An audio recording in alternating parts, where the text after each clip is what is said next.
Welcome.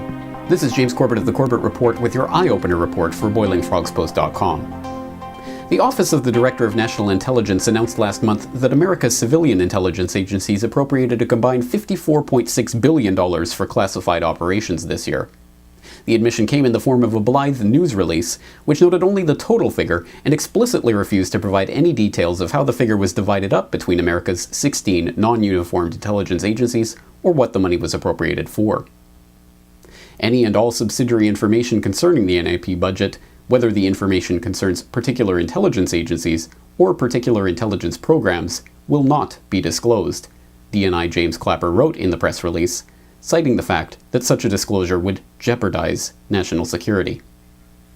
What has often been called into question is the functioning of the oversights that are supposed to exist to ensure that such monies are not misappropriated or used for illegal or immoral activities. What is not called into question nearly as often, however, is how we can trust those figures at all to come to a true understanding of the amount of money at the disposal of these covert agencies. The amount of funds that the CIA has to use for its so-called black operations, or covert actions, for example, is not a question for idle speculation.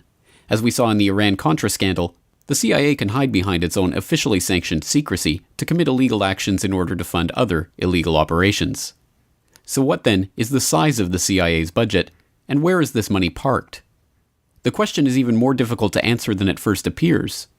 Not only is there the issue of the funds that they receive in secret from the Congress, and not only is there the ever-present question of how black operations use illegal methods to finance further illegal covert operations, there is also the question of the CIA literally setting up businesses, front companies, and shells that function from the outside like any other business.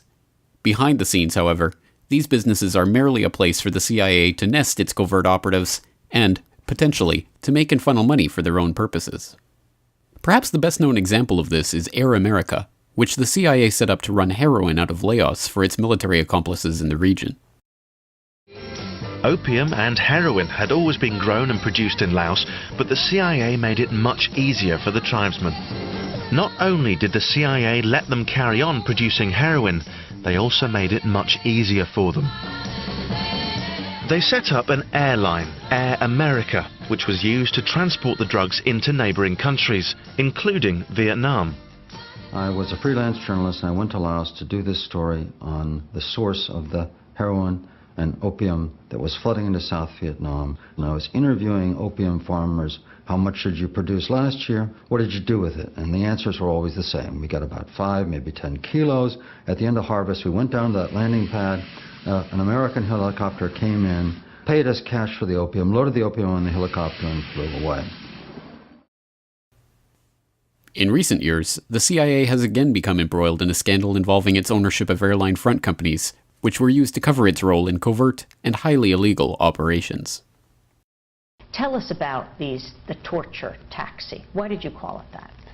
Because basically the CIA has created this whole network, this whole fleet of planes to ferry terrorism suspects to dungeons around the world and to hold them indefinitely. And we thought part of the story that people weren't really looking at was the actual vehicles.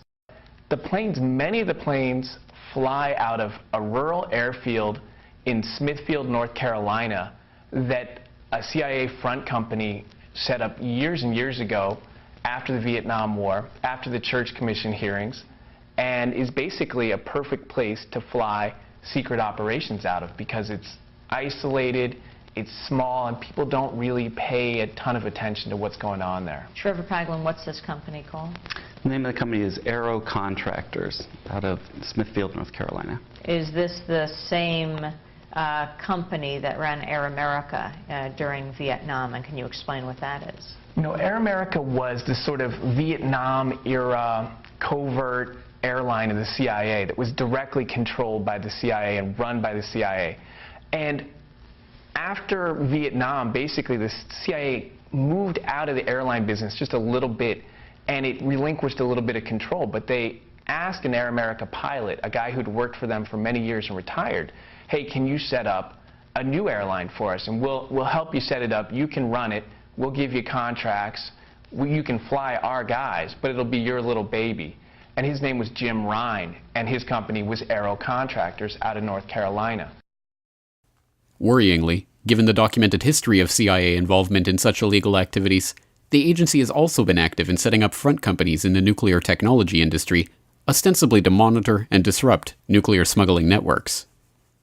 But given the monumental failure of such admitted CIA fronts as Brewster Jennings in the case of the AQ-Con network, what faith can the public have that these companies, too, are not being used to in fact foster the proliferation of the weapons they are ostensibly seeking to control?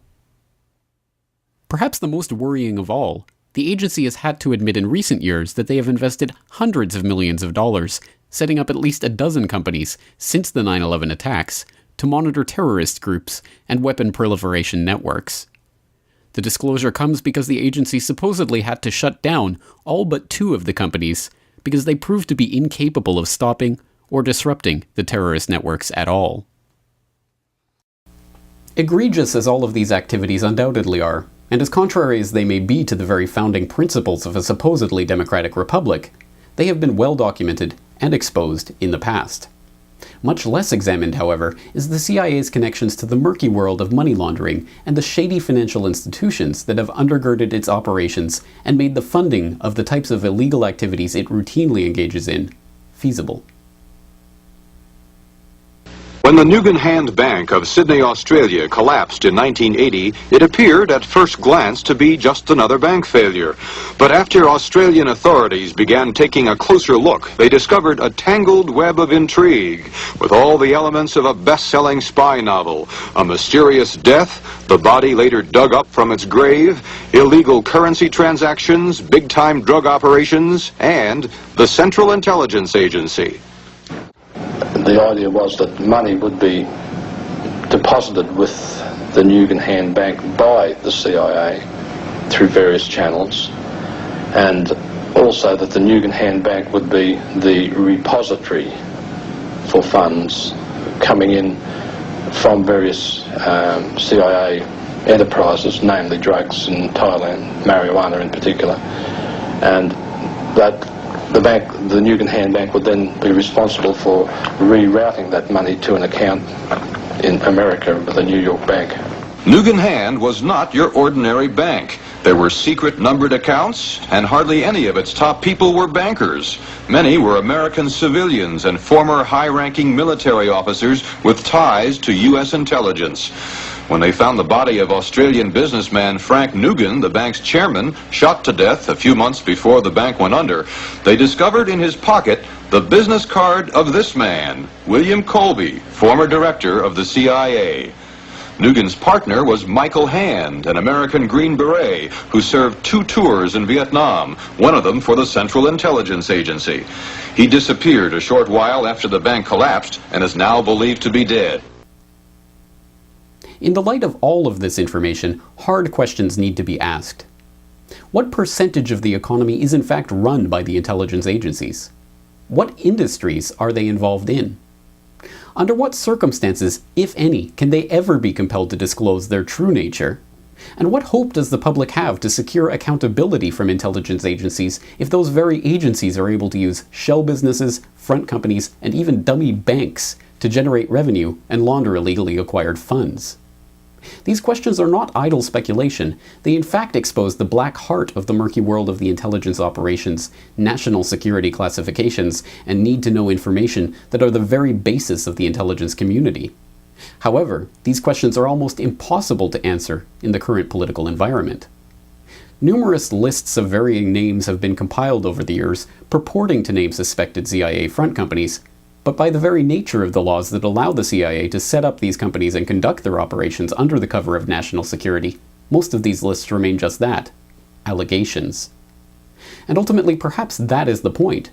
To ask if this or that particular company is or is not a CIA front, or may be being used by intelligence officials as a cover for its own purposes, is to risk losing sight of the fundamental question.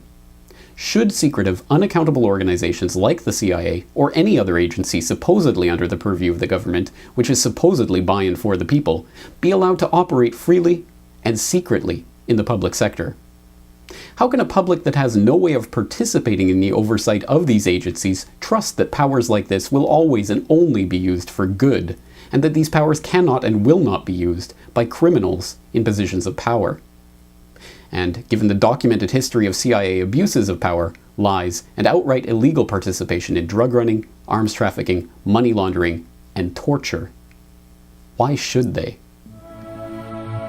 This video is brought to you by the subscribers of BoilingFrogsPost.com. For more information on this and other topics, please go to BoilingFrogsPost.com. For more information and commentary from James Corbett, please go to corbettreport.com.